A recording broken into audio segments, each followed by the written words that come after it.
You're listening to The Voice of Russia in London. I'm James Reinl.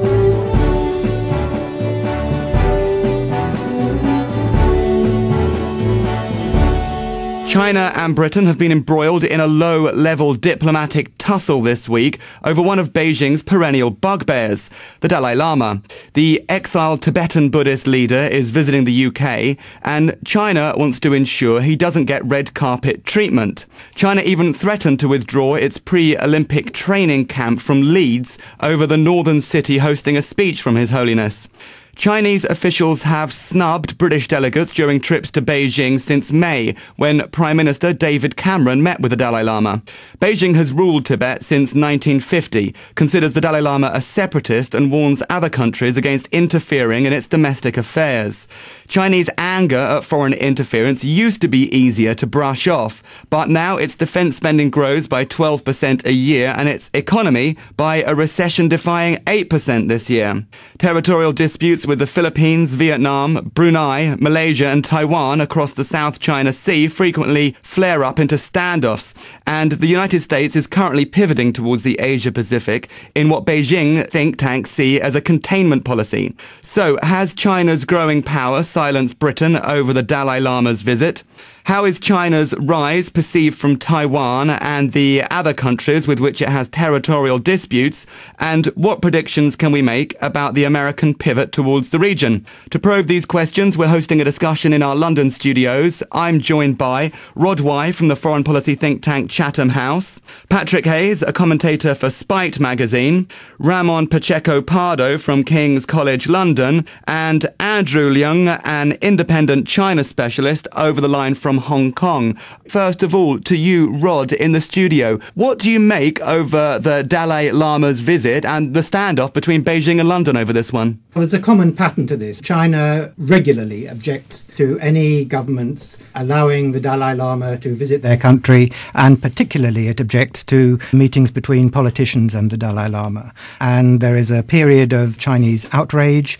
We have seen increasingly China taking sanctions of various sorts against the countries concerned, and then after a while, relations get back to normal. And do you think there's anything changing in this dynamic now? For example, is the UK having to listen more to China because it has more economic weight? There have been a number of trade delegations from London travelling out to Beijing, and they've had their ministerial level meetings downgraded. Is the UK missing out on trade because we have to have our officials meeting the Dalai Lama? I think probably not. I mean, China's sanctions are usually carefully targeted so that they hurt the pride of the country concerned, but don't hurt China's real interests. And China does have significant interests in continuing trade with UK and with Europe, especially at this moment when both China's economy and the European economy are not doing as well as they had once done. I'd like to get opinions from the other speakers here on this issue, but maybe, Andrew, in Hong Kong, can you explain from maybe even as far back as 1950 how the Tibet situation came about and why it is so crucial from Beijing's point of view? It went back very, very long time, way before communists took power. You've got to go back really to the Qing dynasty and beyond, because during the past, there was a lot of the linkages, but influence from Beijing, including certain periods where certain local senior officials, their appointment had to be sanctioned by the imperial court. So going back a long, long history, that sustains China's claim that, in fact, Tibet has always been, for a very, very long time at least, part of China.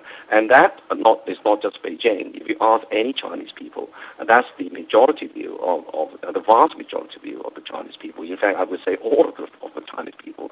The Dalai Lama comes over to the UK and he talks and he gives speeches to young children and talks about spiritual values, what would largely be considered good things. Why is it that the perspective of him from Beijing is this separatist threat? There have been a lot of discussions between the Dalai Lama with the Beijing authorities, with the increasing international involvement with this issue. And a lot of the Western countries, not all of them, see Tibet in the same vein as the Chinese government or in fact the Chinese people. And if you look at the international media, at the English press, there was a lot of talk about Tibet was seized by the communists when they took power. It has never been part of China.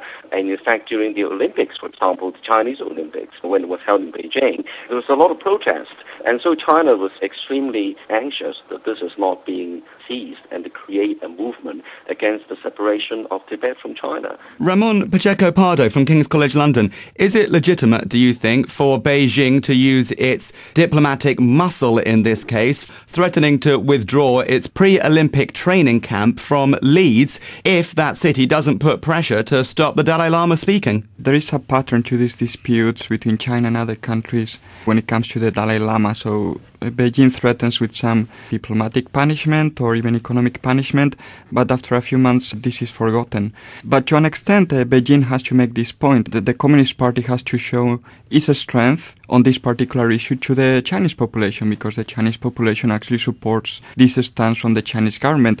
So I wouldn't say this is only about domestic politics, but certainly domestic politics are important to understand the position that Chinese leaders have to take in this particular case. Ramon and Rod, are you saying the same thing? Are you saying that it's just a bit of diplomatic theatre that Beijing has to do and we have to do? Politicians from both sides know that they're doing it and everyone knows that it doesn't really matter? It does matter to Beijing. I mean, Ramon is absolutely right. It matters hugely to Beijing. This is a matter of what the Chinese term one of their core interests, Tibet, that their rule is maintained in Tibet. And of course, we have seen in the last few months an increasing number of people in Tibet setting themselves on fire in protest at the behaviour of the Chinese authorities, and in particular their rejection of the Dalai Lama. So there is a large internal aspect to it. In addition to that, of course, China is going through a big period of leadership change, so it is especially sensitive to both domestic and international political issues. And thirdly, you're right, China is bigger, China is more important, and feels that its concerns should be taken more seriously by the world. Patrick Hayes. I think that's one of the reasons why Alex Salmond, the Scottish First Minister, has actually said that he might not meet with the Dalai Lama,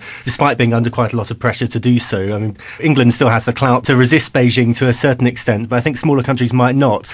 You mean a potentially independent Scotland in the future? Is he planning down the line for this one? I suspect he's thinking very carefully about that and will doubtless be turning to Chinese support at some point, so doesn't want to damage diplomatic relations there. Now, I think Beijing was wrong in terms of heaping the pressure onto Leeds City Council to try and ban the Dalai Lama. I think he had every right to prance about, as he did do with the comedian Russell Brand at this international business conference, and I don't think it should be the business of China whether or not he does that or not. But I do understand the sensitivity around China, because I think the Dalai Lama is used by a lot of Western governments for what we at Spite call China bashing. Because I think increasingly the Dalai Lama is used as a bit of a battering ram by Western governments. And I think what we're seeing an emerging culture war with China. And I'm concerned about that, because I think the reason why he's flattered by world governments and allegedly has been bankrolled by the CIA from the 50s to the 70s is not because these Western institutions, care very dearly for democratic future or liberty in Tibet, but rather that I think they want to ratchet up international pressure for their new competitors in world politics, the Chinese. Now, I'm not a defender in any way of the authoritarian regime in Beijing, but I think it's important to see that such global sabre rattling is actually more likely to entrench divisions between the Tibetan people and China and increase instability in world affairs, rather than actually herald anything like a new era of freedom in the East. This using the Dalai Lama as a kind of battering ram to engage in China bashing, to try and score points in this new culture war with a rising kind of economic star, could actually be causing problems in Tibet for any kind of future of democracy. Andrew, can I put that one to you? Is there any truth in the claim that the Dalai Lama is some kind of political pawn of the West being used to poke at Beijing? If you look at all the Western media and also in diplomatic exchanges surrounding visits of the Dalai Lama, the feeling of the Beijing leadership is definitely that is being used as a pawn, and that explains China's sensitivity over this issue. But then, as I was just saying, China has to make this as a matter of principle as far as the external treatment of the Dalai Lama is concerned. But inside Tibet, what's happening in Tibet is over the past centuries, the Tibetan people, of course, have experienced tremendous tremendous rise in standards of living, in terms of life expectancy, in terms of access of education. And if you look at the Dalai Lama regime in the past, all the Tibetan people were actually had no rights. All the people were regarded as chattels of the Dalai Lama regime. But then I'm not defending, of course, China's treatment of the Tibetan issue. Obviously, there was a lot to be learned. But on the one hand, there is no doubt that economic development of Tibet has been increasing dramatically. But on the other hand, it's a question of the feeling of the Tibetan people that somehow the Han Chinese are overwhelming the local economy because they are better connected, because they have more connections out of business and with the governments. So there's a feeling of being shortchanged, as it were, by this kind of economic policies of China. The last thing China wants is for foreign governments to be involved and even giving support to the Dalai Lama regime, as it were. You're listening to The Voice of Russia in London. I'm James Reinl, and we're taking a look at China's growing economic and military clout. I'm joined by Rod Wye from the foreign policy think tank Chatham House, Patrick Hayes, a commentator for Spiked magazine, Ramon Pacheco Pardo from King's College London, and over the line from Hong Kong by Andrew Leung, an independent China specialist. Rod, I want to put that one to you. In your opinion, how should the UK respond to Chinese pressure on this issue? Just to go back a bit, first of all, I don't think that there are any foreign governments that deny that Tibet is part of China. All foreign governments now accept that position, and the British government itself changed to that position a few years ago. So there is no real question about foreign governments are somehow supporting splitism or supporting separatism in Tibet by receiving the Dalai Lama. That is simply not the case. They do not support independence or anything like that for Tibet and have said so frequently. But there is a real problem about the treatment of the Tibetan people in Tibet. And yes, Andrew is right. There has been substantial economic development in Tibet, but the Chinese have not won the question of hearts and minds. When most of the monasteries in Tibet still have work teams from the Chinese government ensuring that monks behave in a politically correct fashion, when protests continue even under a very harsh crackdown by the Chinese security authorities in Tibet, it is clear that there is still something that the Chinese need to do to win the hearts and minds of the Tibetan people. And I think that is one of the crucial issues here. As far as the UK government is concerned and standing up to China over Tibet, first of all, as I said, there is no question of seeking separatism or a separate or independence for Tibet. What there is a question of is asking the Chinese government to treat the Tibetan people properly and fairly and to respect their culture and traditions. Ramon, do you have anything to add to that? It is true that hearts and the minds of the Tibetan people haven't been won by the Chinese government. I don't think this is exceptional and only happens in China. We do see in other countries, even European countries, in which there are certain regions that want to become independent, even though they have been together for hundreds of years. So I don't think this is a problem that only the Chinese government has. However, it is true that within Tibet you have quite distinct culture that has developed over hundreds of years, basically over the past few centuries.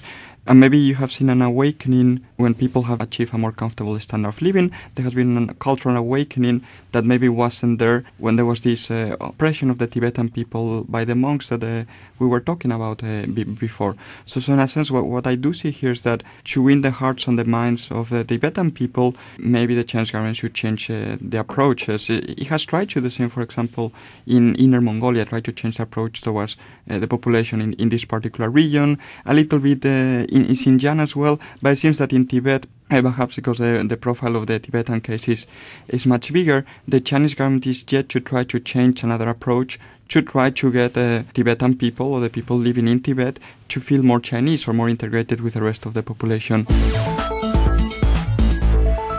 You're listening to The Voice of Russia in London. I'm James Reinl, and we're taking a look at China's growing economic and military clout. I'm joined by Rod Wye from the foreign policy think tank Chatham House, Patrick Hayes, a commentator for Spiked magazine, Ramon Pacheco Pardo from King's College London, and over the line from Hong Kong by Andrew Leung, an independent China specialist. Andrew, turning back to you at the moment because you're in the region. We've just been talking there about China's relationships with the UK and how its diplomatic might is stretching this far, but obviously it's stronger in the region. We're continuing to hear reports of flare flare-ups between fishing vessels and Coast Guard ships in the South China Sea, where China has territorial disputes with the Philippines, Vietnam, Brunei, Malaysia and Taiwan. Can you give us a sketch of what's happening there? All these territorial disputes have been on the cards for a long, long time, and it's only during the past couple of years that this tension has been rising. This has been rising particularly in the recent months as a result of America's repositioning itself to the Asia Pacific, especially following the withdrawal from Afghanistan, from the Middle East. In the wake of the financial crisis, of course, the capacity for America to act as the world's policeman has been declining. The leadership is still there, but the capacity is diminished. So America is now refocusing its resources to theaters of strategic interest for America, and the Asia Pacific is on top of the list. Now, this, of course, translates into increased military presence and military ties, military exercises with a lot of countries in the region. Several of them have territorial disputes in China, and these countries have now been emboldened to exert their claims. Now, of course, territorial integrity sits at the very heart of China's core interests. That covers, of course, Taiwan, but it also covers a number of the islands with strategic interest to China, not only because they have hidden mineral resources beneath the sea, but also because they scattered in a very vital sea lane for the import of essential energies and minerals to fuel China's industrialization and urbanization. So this is really, the South China Sea really controls China's lifeblood. And that's why they're so sensitive to China, and that's why China is seen to be projecting its military deterrence in the area. This is a classic security dilemma with negative loops on both sides between China and America, in fact, with the regional neighbors. Patrick, I'm going to turn to you there. Andrew was just talking about the American pivot, the repositioning of its forces to the Asia-Pacific, moving to station 60% of its battleships in the region, up from about 50% now, while maintaining 6 aircraft carriers in the region. Washington says this is not about containing China. How do you see it? Well, I think it's true that China's significance, both as an economic world power, but also increasingly as a political power on the world stage, is increasing, and America is feeling threatened by that and is repositioning its forces along those lines. But I mean, I think this also speaks to a certain anxiety in the West, in America in particular, about a lack of growth here, a lack of economic opportunities, which have effectively, over the last 20 years or so, been outsourced to Eastern countries, to China. We've seen a massive kind of outsourcing of productive activity from the West, from Britain, from America and other large economies to talk about some kind of post-industrial society, and China has taken full advantage of that. I mean, to the extent that we talk about,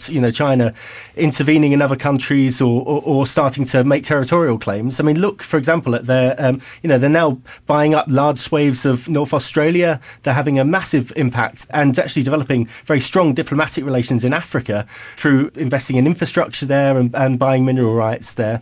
I mean, China is playing a very large role in the development of the productive capacity of the world economy now, and you can understand why America is being threatened by that. But I think they need to ask some more kind of serious questions about how to actually go back to having a more productive economy rather than just trying to show military muscle, because ultimately that will not amount in anything progressive for America. They'll just be managing their decline on the world stage. Rod, can I put that one to you? Is that true, what Patrick was saying about America, that this movement of military force is an expression of anxiety and economic impotence? I think we tend to get sort of blinded by the sort of headline nature of movements of military forces. Yes, they have a significance, but they're not that significant. And I think Patrick is right that the really important issues at the moment are economic related issues. And they are both domestic for China and the United States, and they are international in the sense that we all live in a global economy, and we need to manage that global economy better. And that means China and the United States working more successfully together, including Europe, on the management of the world economy, because we sink or swim together, basically. There isn't a way of one lot winning out over the other. So I think Patrick is absolutely right to put the emphasis on the economic issues. I think, of course, we need to pay attention to security issues, but there isn't going to be a war between China and the United States. Neither the Chinese nor the United States seriously believe that. So we shouldn't overinterpret military maneuvers. There will be questions, and there are questions, of China's relationship with its smaller neighbors in the region. And just because one country is bigger doesn't necessarily mean that it is right in terms of the complex territorial disputes in the South China Sea. But those will have to find some kind of solution, and that will have to be worked by China with the other parties, either collectively or individually. And until that time, we're going to see continued scrapping because they are important. The maritime sea lanes, possible mineral resources, fishery resources, all these things are in short supply and of crucial importance to all the countries concerned. On the issue of whether or not there could be any military crisis between the US and China, you look at some of the defense spending that China has been involved in, investing heavily in these asymmetric capabilities, land-based ballistic and cruise missiles, modern jets with anti-ship missiles, and in particular, one that's being talked about a lot in defense fairs is this Carrier Killer, a new ballistic missile that's said to be maneuverable and able to take out and land on the deck of an aircraft carrier almost 3,000 kilometers out at sea. Surely that is aimed at some kind of deterrence of America's military involvement in the region and its possible defense of Taiwan. Taiwan is an unlikely contingency. You're absolutely right that is the one place where one can see a sequence of events that might lead to some form of conflict between China and the United States. But then step back from that. Can you really imagine leaders of China and of the United States saying, we are going to unleash all we have got on each other over this particular issue? It would be disastrous for all concerned, whoever came out better in the event of such a conflict. And it is the business of diplomats and politicians to find ways through those conflicts. It's the business of military men to prepare and to find ways of dealing with potential conflicts or potential military challenges. Both things are going to go on together. That's the world we live in. Ramon, I'll put that one to you. We shouldn't necessarily be looking so much at the military, but we should keep an eye on the economy more. We focus on Chinese military expenditure, but China is not the only country that is spending increasingly on its military. In the region, we see the same with South Korea, we see the same with Vietnam, the Philippines. So different countries in the region spending more on their military. And in a sense, the Chinese military technologically still has a long way to go to match the US, but even to match the Japanese or the South Korean military. So in a sense, I think the expenditure is going to be carrying on because China obviously wants to have a stronger military. But as other speakers have said, China needs to focus on its economy and it has to focus on the fact that it is still a long way of being a developed country. And if it wants to have a stability within its border, it needs to develop its own economy. And even though we focus on this expenditure on the military, we do see that China is spending much more on other areas of the economy, is implementing new reforms. Now, for example, is tinkering with its own financial system. So I think the military usually attracts a lot of headlines when it comes to China. But first of all, I don't think this is exceptional in East Asia. I don't think this is anything that other countries are not doing in the region. And secondly, I think that China is still focusing much more on economic development. And for the time being, China will have to focus on this economic development. Andrew Leung. I think that's definitely economics are important. Economy is important as China is now the second largest economy in the world and is set to overtake the United States within a couple of decades. But I think there's more that is on the table. And if you look beneath the surface, in fact, we are seeing the rise of a world power. This, in the case of China, seen by America as the challenger to its world leadership or dominance. And this is playing out in the South China Sea because that is a very vital theater. As I mentioned, that this is, controls the very lifeblood of China, including a lot of territories, territorial disputes, right at the core of China's core interests. And so this is a grand game going on between China and the United States. And China, of course, is no match for America's overwhelming naval power, and that's why China has to develop all these asymmetric deterrents, particularly to protect her core interests over Taiwan, as it were. Our colleagues are right, and there is no America would have no wish to trigger a kind of regional, if not world war, over Taiwan. Neither would China, but China would have no alternative if Taiwan is seen to be veering towards independence. No Communist Party leaders could stand the kind of political backlash inside China, particularly from the Chinese people, because territorial integrity is at the very heart of China's very bitter history in the past. Don't forget the foreign incursions or aggressions or occupations of China during the past 200 years. Now, this does not mean that both sides would inevitably confront each other over a looming Cold War, if not a hot war. But I think that what America wants to see is this peace and stability in the South China Sea, and America is trying to do this by beefing up the kind of military capabilities of all these countries.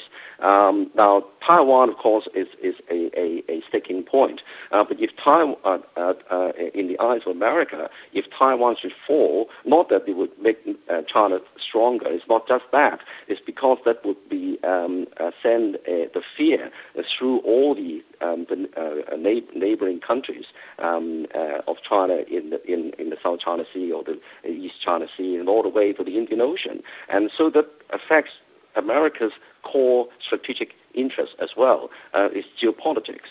So while economics are important, I think we need to see beneath the surface a lot of the geopolitics, the undercurrents are going on. And hopefully those undercurrents will be better managed by both sides, America and China. Patrick Hayes. To finish off, I just wanted to return back to the UK and look at the situation here. I think you can do that with the tale of the two Olympics. If you go back to Beijing Olympics in 2008, what you saw there were, almost unforgettable. The drummers there, in the opening ceremony, the drummers, the spectacle. This was China arriving on the world stage and paying no expense in terms of kind of making an announcement to the world.